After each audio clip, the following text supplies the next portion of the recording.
want to talk to you today about the aftermath of my wife leaving and some of my personal journey tied into. Sometimes people get it confused about what happened, or they'll look at me being like, but your wife came back, but they don't always know the whole story.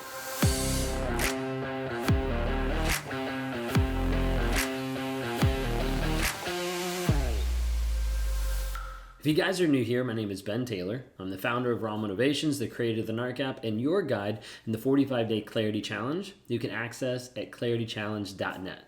If you like what you see here, talking about narcissism, narcissistic abuse, my journey through narcissism, please subscribe. Hit that notification so you can get notified when we release a new video or when we're going live on the platform for question and answer time or different Q&As that we have involving bringing people online, whatever it might be, to help you just understand and to build that awareness piece about narcissism and narcissistic abuse.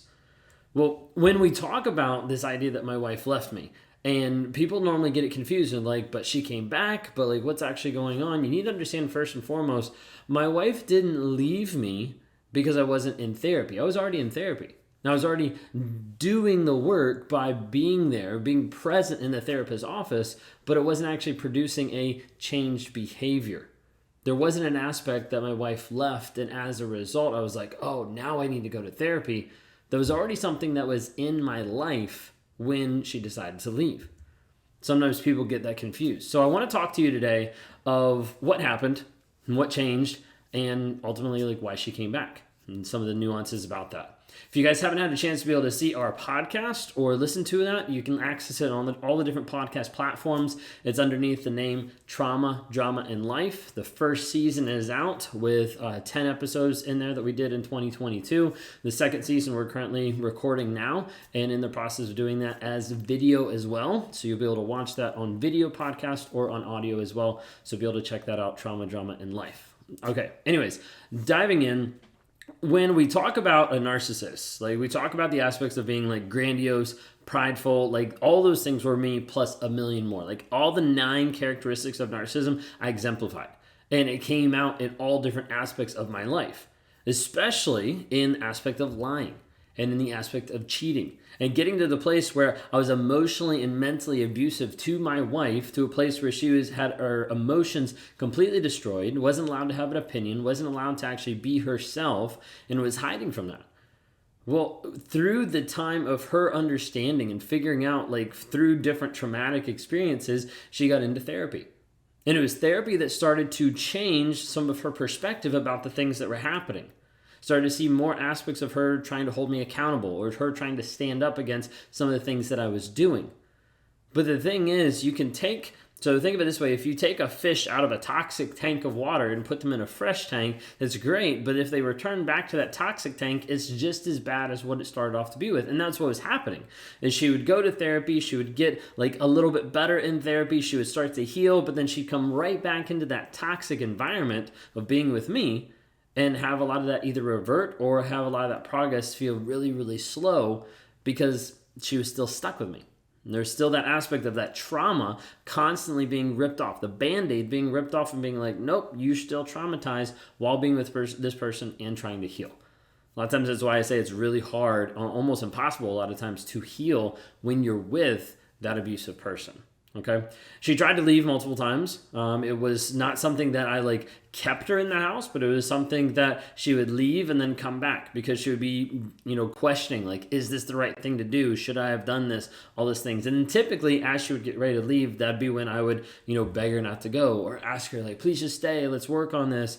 Even though I was the one pushing her out the door. And so it's an interesting dynamic that a lot of times narcissists do to be able to I want you to leave, but I don't want you to feel bad. I don't want to feel bad for you leaving. So I have to try it. There's a whole, I've got a couple videos on it. Okay. But she never stuck with it at that point. She would leave and then come back. She'd say she's leaving, come back. There's that whole push pull that I was doing that was confusing her and also leaving her in limbo land. So you have to understand there's a part of me that got to a place where I hated that. And there's a part of me that was at the place of seeing her constantly be well, I'm going to leave now. Well, I'm not going to leave now. And all that stuff is stuff that I was causing. It wasn't I was a victim to that at all. So don't hear me wrong there. But there's a piece of that turned in me that was I really hate this. I want this person out of my life. I don't want them here anymore because of this limbo. I don't know what to do. But really what I was like looking for is like, I'm frustrated because I can't do what I want to do. I can't go be with a person that I want to be with. I can't go do other things with other people because you're still in and out of my life, and it doesn't give me a good playing field to know what's possible for me to be able to do with anyone else. And so there's a big aspect that started to build up this resentment and this frustration of like, just go. Like, I want you out. If this is going to go back and forth, like, I don't want this. I just want you gone. Just trying to give you like a real perspective of what was happening and like what was going on in that relationship as we move forward. Well, we got to the place and she left. Okay, she took our daughter.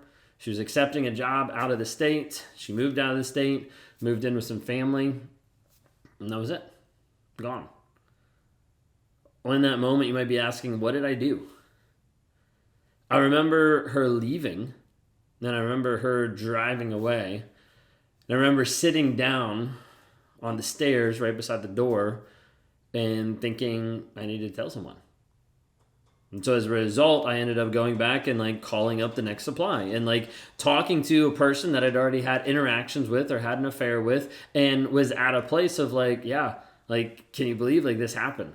Like, she actually left. Like, I can't believe that. And started to paint myself out as the victim, as the person that even though I put this person through all of this, like, no, like, I'm the victim because they actually left me. Like, I can't believe it. And started to flip the story so that I wasn't the bad person. Flip the story so that I could be the victim, the one that needed saving by that other person, the one that needed the help or the support. And so oftentimes switching that mindset into a victim mentality and of how it's hard. How hard it was going to be. Like, I'm not sure what's going to happen. Like, how am I going to survive this? All these different things. And Kayla left and drove out of state. And it was probably within 6 hours that I was with someone else. So you have to understand there's not a prompting of like, oh, like this clicks at that time. It didn't. There's a piece of me that knew, but there's also a piece of me that was like, okay, now I can do what I want. Now I can actually live the way that I want because she's not here. So what changed? A lot of times people want to know, like, what was that moment? What was that piece? And I don't have a piece. I don't have an exact moment that I can refer to being like, this is exactly what happened. This is exactly what changed. For me, a huge part of it was getting to the place of confronting the lies. Confronting the lies that I believed and to actually face the aspect of the reality and the truth that has happened. Because a huge part of that I didn't want to face. A huge part of that I didn't want to acknowledge was even there or that I was even accountable for. As a result, I'd rather run from that. I'd rather run from the fact that I was destroying my family, that I was hurting other people, that it wasn't right or it wasn't what God would want or whatever it might be. And there's like a piece of it that I'm like, I don't want to change. I don't want to be different. I just want to continue through life the way I've always been going. Yeah, it hasn't been working out. Yeah, I'm the victim, all this stuff, but I didn't want to acknowledge it. There was a piece of me in going to therapy, because you have to remember I was in therapy before she left, several months before she left. There's a piece of me in therapy that it just felt like an obligation. Starting out and during that period of time when she was gone, I was like, this is just something I have to do. Knowing that the position that I was in needed to change in order for me to grow, even though I didn't want to. And there was a huge part of like obligation thinking like, I have to, and then why am I even here? Like I had the feeling of like, right now I feel like I just have to fake it to make it. Like I just have to continue trying to practice the thing until I finally get the thing that I want or I finally get the change that I want. And it was like really, really frustrating. But getting to the place of understanding the only way that I can change is to confront the lies that I have in my life, to confront the lies and the things that I'm sedating from, to run away from the truth that would ultimately set me free. It got to the place where reduced contact and broke up with the affair partner. Went no contact, no communication there. And it got to the place of confronting those lies. Of like, this is something that I have to do in therapy to make sure that I am not the victim anymore. I don't want this. I don't want this reality that I've built. Like, it had to get to a place of like, this is something that I'm not willing to let go of. Like, I'm not willing. The hard part was this, is at that time, I'm stuck in a victim mode, and I'm stuck in the aspect that there is no better option out there. This doesn't get better. In my mind, my limited belief, the stories that I'm telling myself, it was like, this relationship with my wife will never get better. We'll never like transcend into something better than what it is right now, because I was limiting myself. That black and white thinking, she was all bad. Like, this isn't going to happen. I'm always going to be the victim. She's always going to be mean. Like, all this stuff, like all these like thousands of stories playing in my head, keeping me sedated into this idea that I'm a victim and there's nothing I can do. That I'm just going to be stuck this way for the rest of my life. Which is completely untrue because of the work that can be done once those stories get broken down. So some people ask, why'd she come back? Well, originally, part of it was she decided she was going to come back for a month, for a period of time. Part of that was tactfully just to get her stuff. The other part was to see if there was any changed behavior there. She came back and she noticed when she walked right in, and our communication and how things were very different at that point. Not like radically transformed, but extremely different compared to the abusive nature that she left from, and all the healing that she'd done when she was gone. That she was like, this is different. And she stuck around. And she like gave it a month, and then gave it another week, and then gave it another month, and got to be a place of like, okay, like I'm actually seeing that change behavior on a day-to-day basis. If you want to hear a little bit more about this, dive in a little bit more in depth, you can visit the podcast, Trauma, Drama, and Life. Like I said, we're coming out with season 2. Also, if you want to hear specifically from Kayla, or you want to get some of her advice, opinion, or just anything that you want to be able to ask her, feel free to be able to log in into the NARC app.